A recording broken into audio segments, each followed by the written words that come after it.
Hello everyone, welcome back to our subject Computer Organization and Architecture.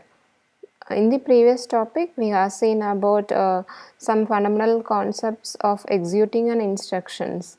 So in that, the main 4 steps we have concentrated about fetching a word from the memory or fetching an instruction from the memory, and we may transfer that content what we have fetched from the memory into register or to the ALU, and then the next step is performing ALU operations, followed by finally storing the information back to the memory. We have seen these 4 basic concepts in the previous topic of basic fundamental concepts in executing the instruction by the processor. So today we are going to see in detail about complete execution of an instruction. So when you execute an instruction, what are all the control sequence has to be enabled by the processor to execute each and every instructions. So here we are going to see one example by taking an instruction and how the thing gets processed by the processor, okay, and followed by you will be going to say about multiple bus organization. In the previous topic we have seen about single bus organization. So only using the single bus we have transferred the data transfer takes place by using only the single processor bus. So here we are going to see about multiple bus organizations also, okay. So let's talk about executing a complete instruction. So here we are going to take the example of this instruction, add R3 R1. So R3 here is given in the inside the parenthesis. It means inside R3 we have the address. So we need to fetch the content or the instruction. We need to fetch the instruction from the memory specified by this R3 address, and it may return the one of the operand value, and that value gets added over here with R1, and the result is again stored back to the R1, okay. So this is the 4 operations we usually do for executing a single instruction, okay. So fetch an instruction, so this is an instruction, it gets stored in the memory, we need to get it, add R3 R1, is it not? So we need to fetch the instruction, then after fetching we need to perform what? So again we need to get the first operand value where it is stored in this R3 address location, okay. R3 will give the address location of operand 1, and that needs to be fetched from the memory, okay. So fetch the first operand where the operand is resided in the memory location, where the memory location is given by R3, and perform the addition operation with R1 and store the result again back to the R1. So for this we are going to see in detail about the control sequence generator to execute that instructions by a single bus architecture, okay. So using the single bus architecture, so this is the single bus architecture I have given and which we have discussed already in the previous topic. So see here only one internal processor bus is used. What for this bus? This is used to transfer the data between the register, ALU and to the memory, okay. So only by means of this single bus the transaction or the transfer of data or the instruction takes place, okay. For this for executing this single instruction, add R3 R1, so these are the control sequence generated by the processor, okay. At the very first step, what's happening, this instruction is stored in the memory, and we need to get that memory location, is it not? So that memory location will be getting it using the program counter. So I told you in the previous topic, each and every register will hold 2 control signals. One is used to transfer by means of the signal named as out. It is subscripted by out, okay, R out, R1 out, R2 out. It means we are transferring the register value to the bus. Then R1 in means we are fetching the data from the bus and storing it in R1, okay, that's the meaning.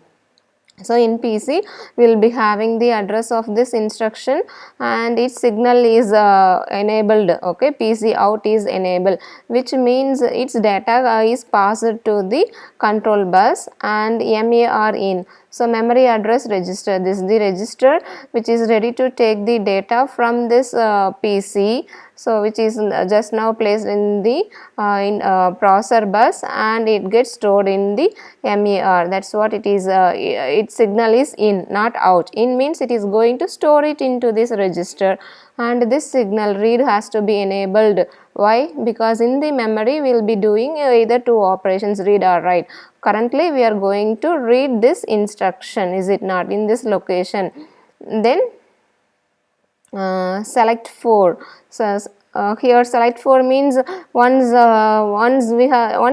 PC is given to the memory address register, as we said, the program counter will automatically incremented by 4. So why 4? Because here we are assuming each and every memory cell is of 1 byte and each instruction size is of 4 bytes. So to store a single instruction of 4 byte in size, we need 4 byte memory address. So PC will have the first byte address location, and to fetch the next instruction it has to be automatically incremented to 4, is it not? Suppose if PC is of 2000 means, so due to this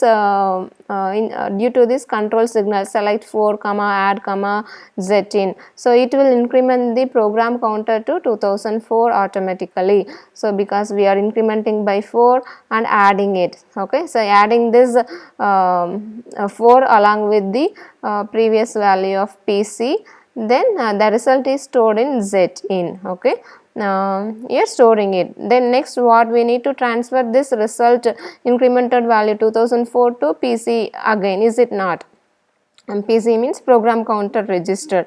So Z out comma PC in, it means we are fetching the this Z out means we are putting back the incremented PC value into the processor bus, and that same thing is stored in the PC in, okay, program counter you are storing it. And what we are doing again, Y in, so Y in means we are going to store the program counter value in PC and also in Y register. So here it's not necessary to store that program counter value in Y register for this instruction, but for branching instructions we need this Y value, okay. So next slide I will explain you why we are going to store this Y in also, okay.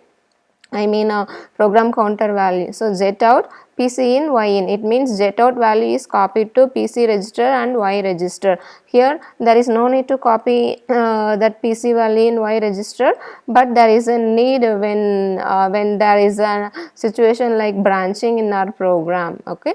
Then you are waiting for the memory function to complete, okay. So memory function to complete in the sense this first line we are waiting it, okay. So to get this operation done, and what happen once if it is done means the instruction will be stored in the MDR, memory data register. So here this complete instruction is read from the memory and it is stored currently in the MDR out, and the same is transferred to the instruction register, okay.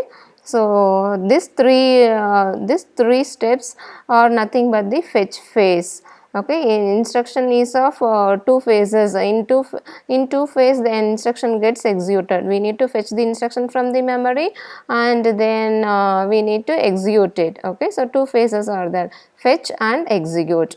Fetch is over, this 3 steps. Then what we need to do, we have to again add the again we need to fetch the first operand, is it not? First operand first operand address is stored in R3, that is again transferred to the address register and enabling the read operation to read it from the memory.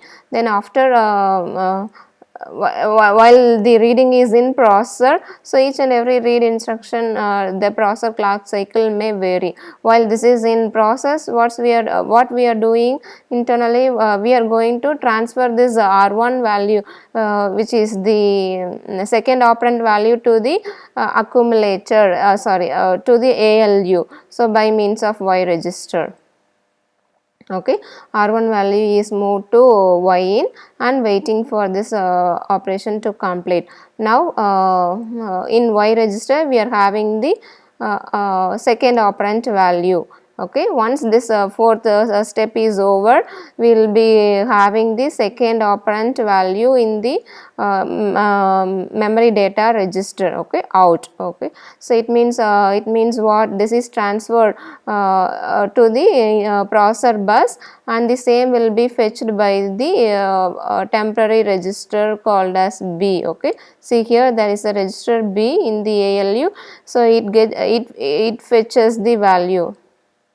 Okay, and we need to add Y register and B register, is it not so? So to get the Y register, we are enabling the control signal select Y, okay, instead of select 4. In the multiplexer we have two inputs, constant value 4 and the Y register. So here we are not incrementing the program counter, so we need to get the first operand value which is stored in the Y register, and MDR out. So here this is the I think this is the first operand, and this in the Y register we will be having the second operand. This two operand gets added and the result is stored in the Z register, and we are moving that Z register to Z register value to R1 register again, and we are this instruction gets completed and it is ready to execute or fetch the next instruction. That's the meaning of this end signal. Okay, so these many things are happening in the background by the control unit of the processor for doing this single execution of this instruction add R3 comma R1. Okay, so though this instruction looks simple, these are the control signals enabled by each and every step. Okay, so at step 1 only this control signal is enabled. It means the other signals are inactive. It means those things cannot do any data transfer or do any calculations. At only one clock cycle one operation gets executed, because we are here seeing about the single processor execution. Okay, not the multiprocessor. So that's it for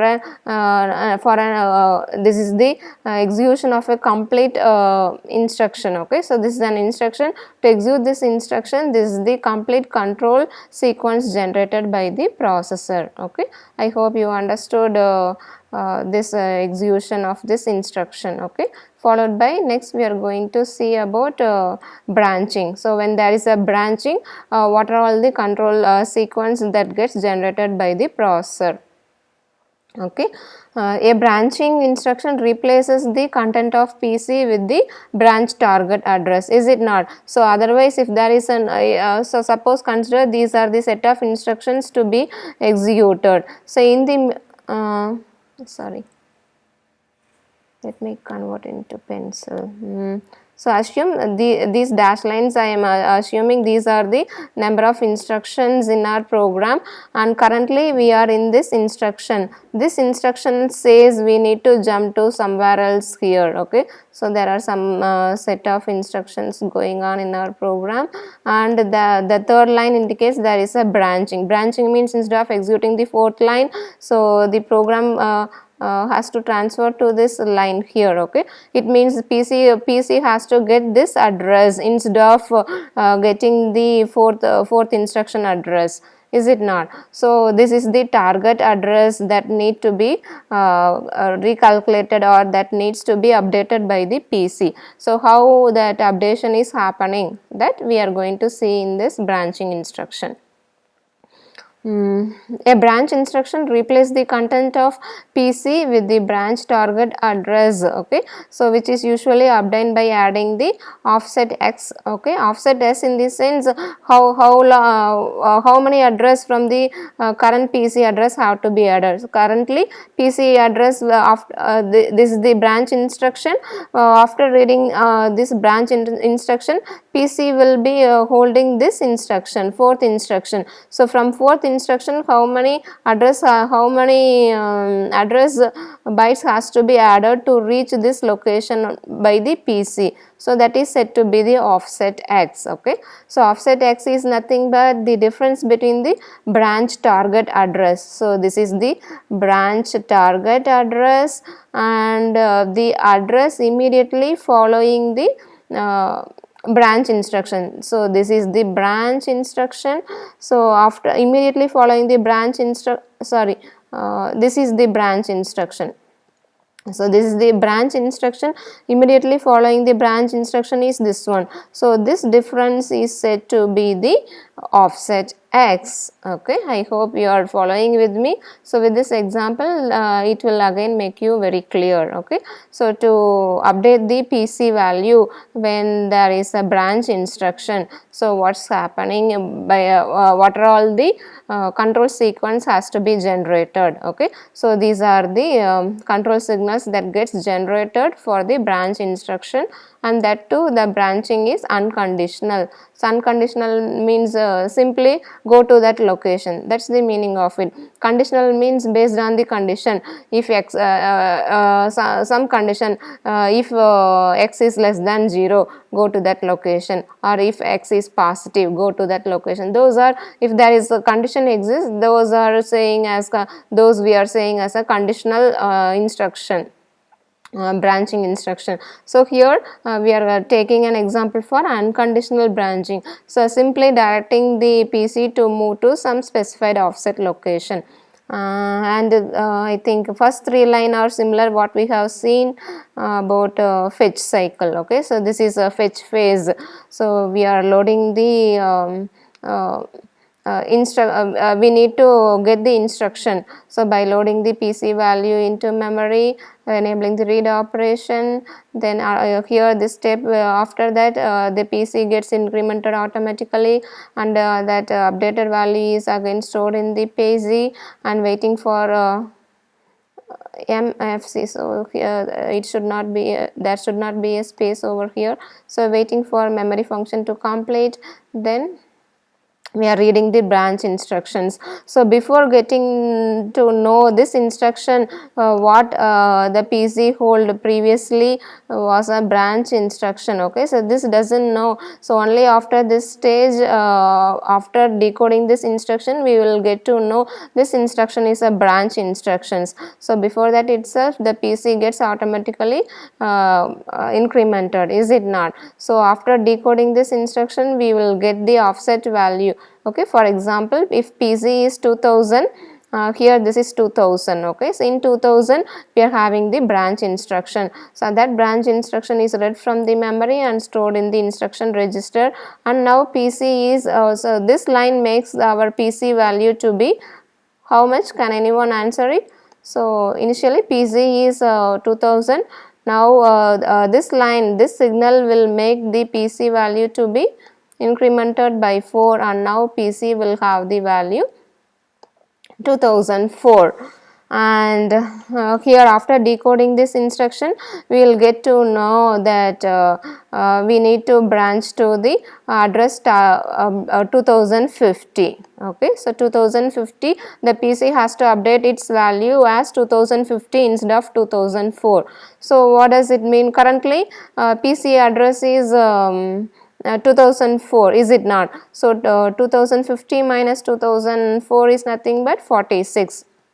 So that's the offset. So 46, this offset value has to be added to the current value of PC, and it will be updated to 2050, okay. This is the logic behind calculating the branch address. Okay, these are the control signals enabled. Okay, so here you will be having the offset value 46 and that gets added with the here this addition. So this will be performed, this line is executed by means of ALU, is it not? So in ALU what we are doing, we are adding A comma B. So in the I think in the processor single bus architecture you will be knowing it. Two inputs are given to the ALU and one output will be generated, that is the output is stored in the JET register, and the two inputs are nothing but A and B. So here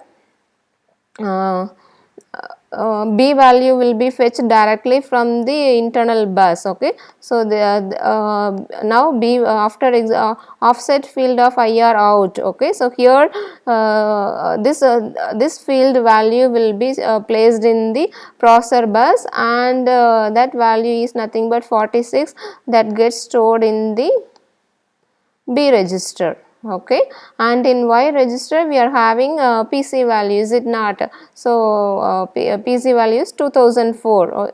So that 2004 is given to the ALU's A register, and that 2004 and 46 is added, and the result is stored in JET in, and again we are putting back the value of JET register to PC register. So that's it. So to increment to update the PC value when our instruction is of a branching, so these are the control signals generated by the processor. Okay, I hope you are following with me. This is quite easy. Okay, so if you revise one or two times, it will make you very clear for the first time. So it might be something like new terms like PC out, memory address register in, something like that, but these are quite a simple topic. Okay, so if you revise one or two times, it will make you clear.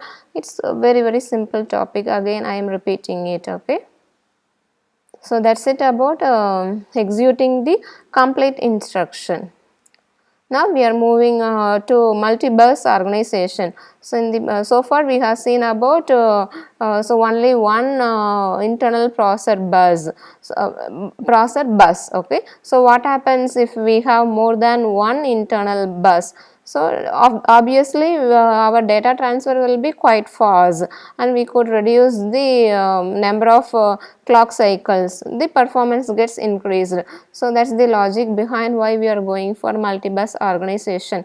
So here bus A, B, C, three bus organizations are given here in this diagram. Okay, so what does it mean? Multi-bus organization allow the content of two different registers to be accessed simultaneously and have their contents placed in the buses A and B. So what it says, simultaneous operations will take place because we have three buses, is it not?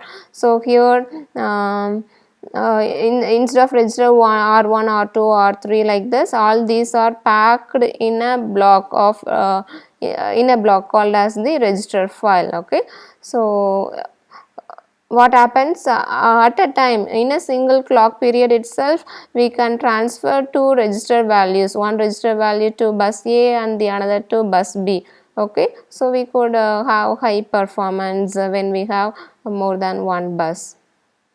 And one more difference with the previous single bus organization is so see here we have an unit called as an incrementer that will increment the program counter. Okay, previously we have seen only the ALU will increment the PC value by giving the constant value 4, is it not? So here in instead of doing that operation in ALU, this multi-bus organization have this special unit called as incrementer that will automatically increment the PC value instead of by the ALU. Okay, and see here, to transfer the data from a register to somewhere else, to for example if you want to store the register value to the memory, means that value register value has to be transferred to MDR, memory data register, is it not? But we don't have a straight path from via bus A or bus B to MDR, is it not? We don't have a path. So instead we can use the path via ALU, okay, by enabling the control signal R is equal to A. What is R is equal to B? So what does it mean? So register value, suppose if we are if we want to store R1 value to memory, so just pass the R1 value via bus A and give that to the input B, and this B value is automatically stored in R, and that R value is fetched and stored in the memory data register. So this path it will follow to store the register value to the memory, okay. So since we don't have a path directly, we don't have a control over directly transferring the register file to the register data to the MDR, we will be using this path via ALU. So just simply to transfer the data. So in this situation we need to enable the the control unit will enable the signal R is equal to A or R is equal to B, okay. It's quite simple. So so whatever I have given here is described in this slide, okay. So general purpose register are combined into a single block called as register file, and register file has 3 ports. So two output ports and one and one input port, I think, okay. So let's see here. So 3 output ports in the sense this one. So the register has this is this is 1 2 3, so 3 ports are there, okay. So this 2 is used to transfer the data, and this port is used to get the data into the register, okay. So register has 3 ports, 2 output ports. So what for the 2 output ports? Access 2 different registers simultaneously, and those contents are placed in both the buses A and B. And the third port allows the data to move from bus C to the register, one of the register in the register file.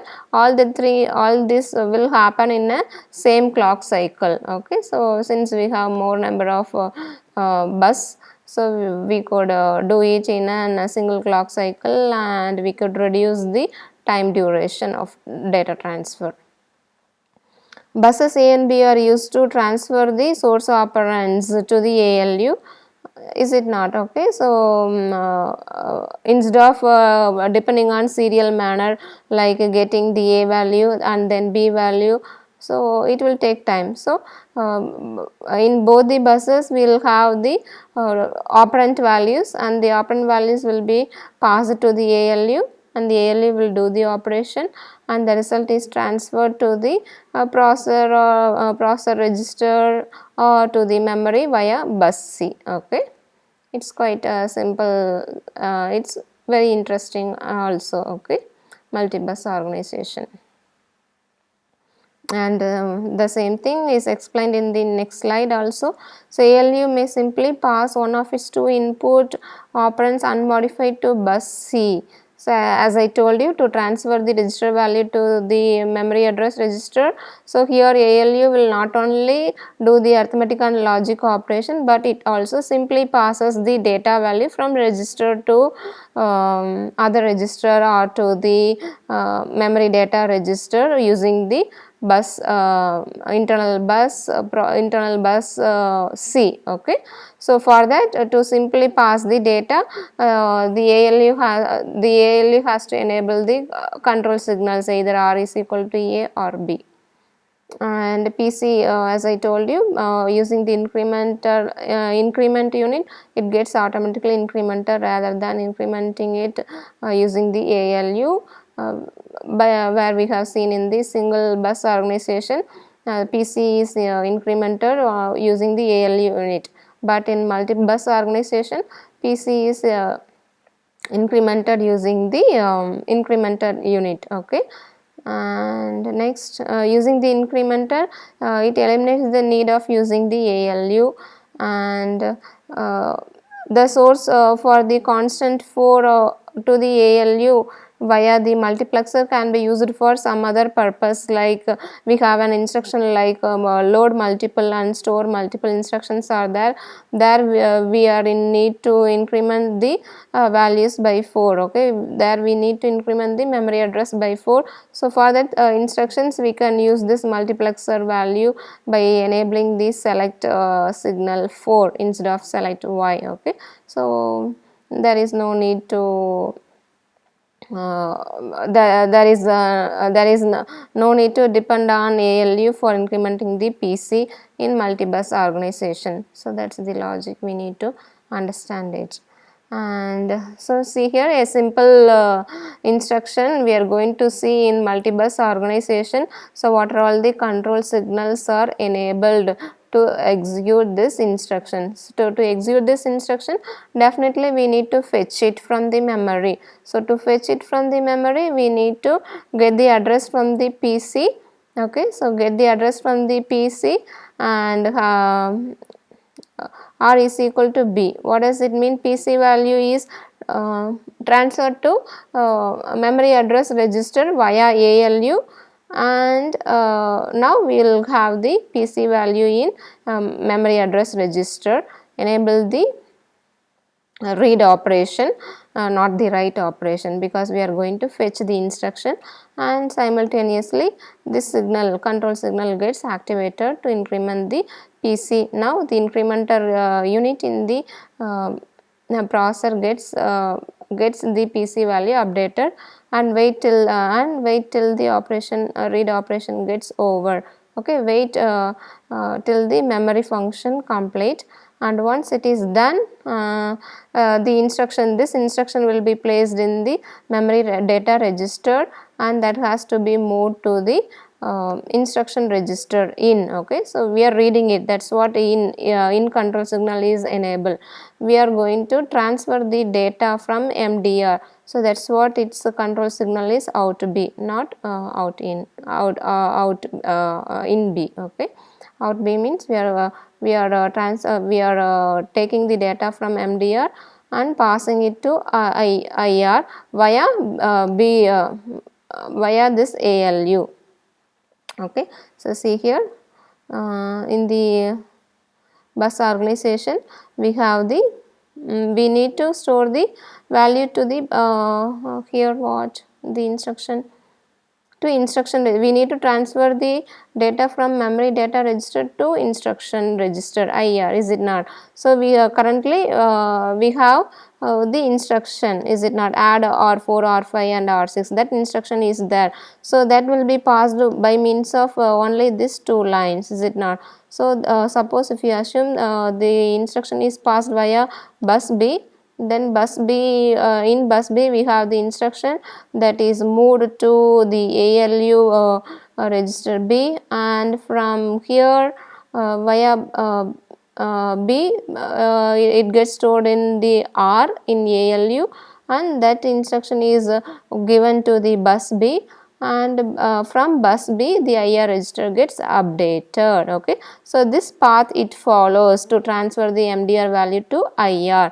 Okay, so that is given in the line number step number 3. So that's the explanation of step number 3, to move data from MDR to IR by enabling the ALU signal R is equal to B.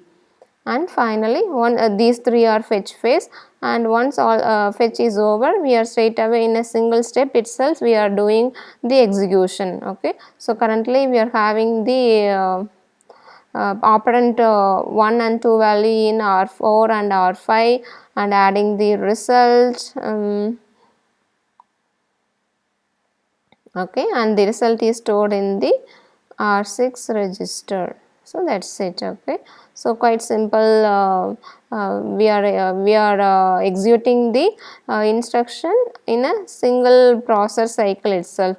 For fetch only we have to process 3 cycles, and for execution it is done in a single cycle. So here within the 4 steps we are completing the execution of a single instruction, whereas in single bus organization it took 7 steps to complete to add the values to add two values. Okay, add R3 comma R1, something we have seen in the previous slide in single bus organization. This one. So 7 steps it took in a single bus organization to execute this instruction. 7 steps. This 7 step is reduced to 4 steps, that too for this instruction. Okay, so these are the control signals have to be enabled by the processor to complete this instruction execution. Okay, and so that's it, the explanations which I have given already. So, and the advantage of multi-bus organization is it reduces the number of clock cycles to execute an instruction, because we could transfer the data to bus B and A simultaneously, and because of that the number of clock cycle gets reduced. Okay, and I think we have reached the end of this topic, multi-bus organization. And based on the topics we have discussed, I have posted one assignment.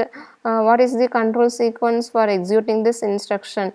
Add R1 comma R2. So I have explained you how to add R